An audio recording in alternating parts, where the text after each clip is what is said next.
Nevis Radio, out and about in the community. It's raining, and myself and Esme have come down to stand in the middle of some trees. But not just any trees. We've come down to the Nature Reserve down at Duror, who are now sponsoring our traffic and travel, courtesy of Highland Titles with Stuart here. Good afternoon, how are you? Afternoon, I'm fine, thank you. How are you? I'm great, well, could do with some sunshine. What have you done with it? Just give us 5 minutes. 5 minutes, right. Now, cast in mind back to people that maybe were listening online back at the time, you came to our studio, you sponsored our traffic and travel, and you've presented myself and Esme with some certificates. I did. So we've come down to have a little look, see what those certificates are all about. And I have my trusty GPS so as I can take you to the very spot. Let's go see what it's all about then.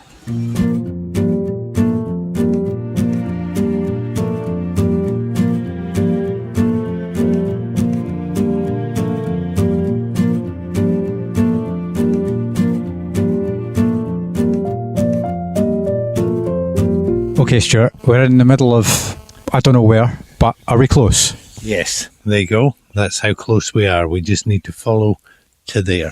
So we're just in there. Oh, we're deep in the woods. I'm afraid so. Is there any bears having a picnic? No, not today. You're quite safe. But it doesn't look much now, but give us a few years and that'll all be gone because it's non-native trees. So we'll take them out and replace them with nice native. Okay, and so that's more at the point of what it is you do here, isn't it? It's kind of bringing it back to how it should be. Yeah, exactly. This was grant-funded commercial planting about 20, 25 years ago. But as you'll see when we walk in, it's so dark. There's nothing growing, there's nothing for the wildlife, so they tend not to use it, so it goes. Okay, and how long does this process kind of take? Is it kind of just an indefinite thing?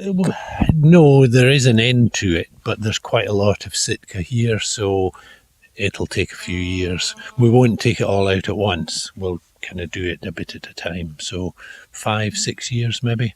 Okay, that's not actually that long in the grand scheme of things. Well, you can log it off. Yeah, long enough. I just want to see it go, and I hate it because there's no wildlife in there, and that's really what restoration's about and conservation. There should be animals, and there isn't, not in there. Okay, right. Well, let's go to the darkness and have a look then, shall we? As you can see, it's quite dark under these trees. What have you got? I've got a bit of peat from the forest floor. Lovely, rich, dark, slightly acidic our soil is.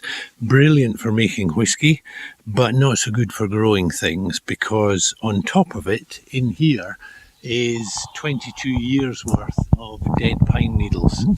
And that makes it super acidic, which is one of the reasons why if you point your camera down there, it's just dead. There's just nothing growing. So we need to take the trees out, we need to repair the soil and then start planting some nice native trees, but not in horrible straight rows and not so close together. So someday it'll look natural and native again. But this is your plot just here. This bit? This bit. Both of you, side by side. Lady Esme and Laird Simon. Is it? This bit's mine, is it? That's it. Yeah, that's mine. Right, there we go. Wait, is this bit mine? Yep, side by side. I'm getting on. Yeah, I'll get out the road because it's not mine. Here we go. Hey, that's your land. Yeah. Do you want to stand on that bit there? Yeah, stand there. Right, get off my land. Very good. Endless fun from that joke, Simon. I never die of that joke. Magic. Okay. Right. Well, obviously we've got a bit of a job to do because we've got to help conserve this then. Yeah. What am can I plant something here? Yeah, it won't grow until we move the trees, but yeah. Nothing will grow? Not really. No, there's not enough light. Your super phone is camouflaging the fact that it is very, very, very dark in here. Can I make a pond? Or would still nothing grow? No, it's not dry. It's quite wet and spongy, really, but that's because it's peat. But no, it's just not. It's not for growing yet. You have to wait. Can I build a really tall thing? Well, so long as its base is not more than a foot square. So really, I could do absolutely anything? No. Have I signed some terms and conditions? You're conserving it, isn't it? Conserving it. Yeah, you have to think of what it's about. Nature, conservation, restoration. So if you build your sauna or your whatever you have going on in that mind, then it's not really about restoration or conservation. So yeah. I appreciate that. But your first idea was good. Plants, trees, anything native. No, nothing that grows in the dark. Well, mushrooms. Could I? Could I grow some mushrooms? Possibly in here, yeah. Lovely peaty soil, dark, humid. There you go. See? Right. But it's not going to be dark for long, hopefully. No, that's right, No. yeah. So we get- See, as I'll have another tree.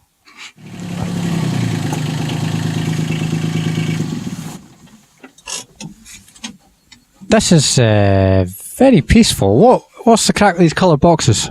That's the bees that we spoke about when we were chatting in the studio. So they start off plain white, but we offer them to the local schools and the kids paint them. We bring them back, pop the bees in, and then off they go. Okay, and I see you've got a little lock in here as well. Is this the one you mentioned a few moments ago? Yeah, this is the bigger of the two. This one, by a Facebook poll, has been called Loch Foish, which is Gaelic for peaceful, restful, absolutely ideal name. And then in a minute you'll see the smaller one next door. But this is the bigger of the two with the wild brown trout. Okay, I must admit, I mean, it is very peaceful. You can't hear a thing up here. It's lovely. As it's stocked, can you fish it? No. No fishing. Unless you're a heron or a sea eagle or a otter, or no, it's not for our lords and ladies to fish. It's just to bring in a range of wildlife that the reserve couldn't support before. Okay, which obviously you mentioned before you've had otters and ospreys up here as well. Yeah. It is so tranquil up here. It's unbelievable. Proper out in the middle of nowhere. Okay. Right, no bees today because obviously it's a bit wet. Yeah. I'll take that as a good thing because I don't particularly get on with bees, and neither do you. I don't. You don't? I remember the bee story yesterday. Yeah, I don't. They can stay there. Yeah. I'll go and video them close up. You want?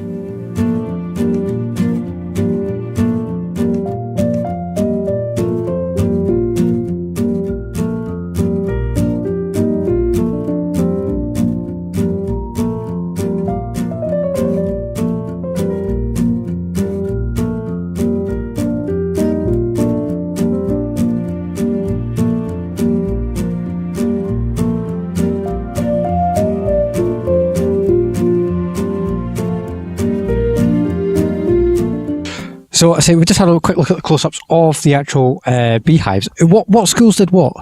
The white one with the poppies and things, that was St Bride's. The pale blue green one was Ballahoolish, and you're really testing me and my feeble memory on the others now.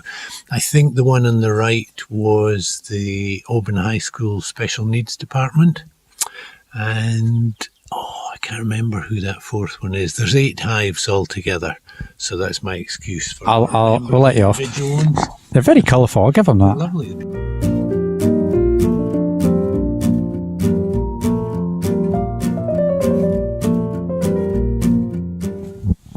So 2 more hives here. One is, would you believe, from Mount Vernon High School in Washington State. And I'm sure that bottom left one is from Star Wars, but we don't mind what they paint. So that's our furthest away hive, and they don't get a visit and a chat, and they don't get to come and see the bees with the little mini bee suits that the local schools do. But it was part of an American tour, and the lady explained she worked in a special needs school in America, and they would love to decorate a hive, so they decorated a hive. It's good enough reason than any, isn't it? Absolutely. And the one on the left is a thank you to Webster Honey. That's the company we work with. We buy all our bees. We do everything through Webster Honey, but they give us absolutely fabulous support. They come and help with, the school visits. They help with the hive checking, so they get a free advert. Quite right. And obviously you collect all your honey here. Does it all get made into honey, or do you use it for other things as well? No, we don't actually take honey from the hives. We'd rather have nice, healthy, happy bees. So I don't know, maybe people don't know, they don't actually make honey for your morning toast. It's their winter store. It's what they live off over the winter when there's no flowers. So if you take the honey, 9 times out of 10, you have to feed them artificial stuff in the winter.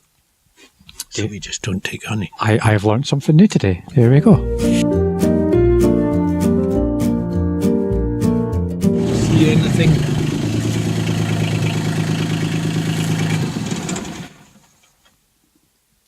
Is this the top? Because it looks like we're at the highest. Well, we're not the highest point because up there's the highest point, is it not? Yeah. If you could see through these trees, the highest point is actually up the other side because we go right up to the top of the hill. But this is the best viewpoint. You're just not seeing much on a cold, misty Loch Aber day. A traditional day, should we say? Summer. Indeed.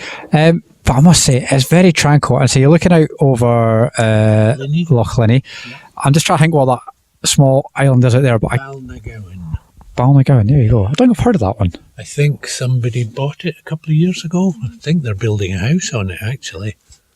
Private-owned island. Yeah. I bet they have fun getting stuff delivered. Yeah. And then Cool Bay's just over there. Yeah. You're looking down onto Cool Bay and Duror down there. So, Duror, Balnagowan, open that way. Yep. Okay, Stuart, so what's this? Is this a gift shop? This is reception and gift shop. Reception and gift shop. Let's go have a wee look. It's like through the keyhole, this, isn't it? It is, yeah. After you. And Fiona should be in there too. So we've got Fiona here. Hello. Good afternoon. How are you? Good afternoon. Fine, thank you. It's lovely and warm in here. It's beautifully warm, yeah. There's no midges either, which is lovely. There you go. Gift shop. Okay, right. Tea and coffee. Teas, coffees and gifts, all very good. So obviously people can come here and buy these gifts, which is always good. How can people come here? They can just turn up, they've got to make an appointment? If you're happy to wander on your own, then you can turn up any time. If you want a guided tour, you have to book it in advance. And we're already booking end of June, beginning of July. So the tours are really popular. That's quite far away, actually, isn't it? Yeah, May's been booked for ages. It's been a crazy year. Excellent. So obviously people can come up and kind of enjoy the peace and tranquility, but worth booking in advance, really. If you want a guided tour, yeah, you have to book. Now, obviously, you've given us a bit of a tour about the place. We've deliberately left a couple of bits off of our video so people can come and have a look for themselves. Is there anything you would recommend to people coming up here? Maybe they've not seen much of the Scottish countryside. What would you recommend? Top tips? For here or for the... For here. For here, my top tip is book. Because then you experience what you experienced. You go around in the buggy, you see far more of the reserves than you'd have the time to see if you were just diving in for a quick walk. So I would say book. I say we've been about, 45 minutes, I think. It's usually an hour. So it's a fair trek round, and obviously we've not seen everything, but we've seen a fair scalp of stuff. And there's plenty of peaceful places to go and sit and just clear the mind as well. Benches, there's picnic benches, yeah. It's nice. Up at the Loch's my favourite. It was very peaceful there, I'll give it that. I did like that. And say they can take a little gift away to give to their friends, family, relatives, that kind of thing as well. And if you want to buy a plot, if you're coming without owning anything so far, you can buy a plot here or you can buy it online. Okay, so in terms of buying a plot, how does that work? Do they need to bring anything apart from a card? Money or a card? Yes, bring money or a card. Yeah. Bring money or a card. And how long does it take for that whole process? 10, 15 minutes. Not long at all then. No, it doesn't take long to actually buy it, but then Fiona or whoever is volunteering in the cabin that day, we actually register it there and then and print out a little map like the one you got. Yes. And then you know where your plot is, so you can buy it, get it registered, get a map and go and visit it. Sounds good to me. So basically, people just need to come out the house and pop along and get involved. That's it, yeah. And maybe they can see the otters as well. They could. We didn't, but they might. Well, that's the thing. Maybe they got into Liddles. But no, thank you very much for giving us a tour, and all the best. Once again. It was lovely to have a look about. And it's Simon and Lady Esme. Nevis Radio.